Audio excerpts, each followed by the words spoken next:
பிரம்மாவிடம் கடுந்தவம் செய்த சூரபத்மன் தன் மாயை மற்றும் வலிமையால் தேவர்களை துன்புறுத்தி வந்தான். இந்திரன், அக்னி, வாயு போன்ற தேவர்கள் அவனிடம் அஞ்சி சொர்க்கத்தை விட்டு ஓடினர். அவர்களின் துன்பத்தை அறிந்த பிரம்மா சிவனிடம் முறையிட சிவபெருமான் கோபமுற்றார். சிவபெருமானின் நெற்றிக் கண்ணிலிருந்து 6 தீப்பொறிகள் தோன்றின. அக்னி பகவான் அவற்றை தாங்கிச் செல்ல அவை தாங்க முடியாத வெப்பத்தால் கங்கையில் வீசப்பட்டன. கங்கை நதி அவற்றை சரவண பொய்கை எனும் குளத்தில் கொண்டு சேர்த்தது. அங்கே அந்த 6 தீப்பொறிகளும் 6 அழகான குழந்தைகளாக மாறின.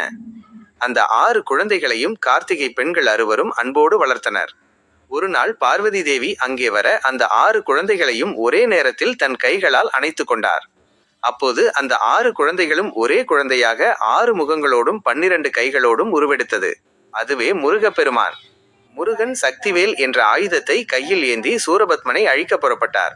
வழியில் தாரகாசுரன், சிங்கமுகன் போன்ற அரக்கர்களை அழித்து பின்னர் சூரபத்மனையும் அவனது படைகளையும் வெற்றி கொண்டார்.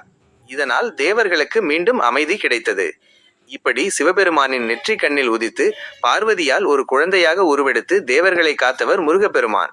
அவர் கந்தன், கார்த்திகேயன், சுப்பிரமணியன் என பல பெயர்களால் அழைக்கப்படுகிறார். நன்றி.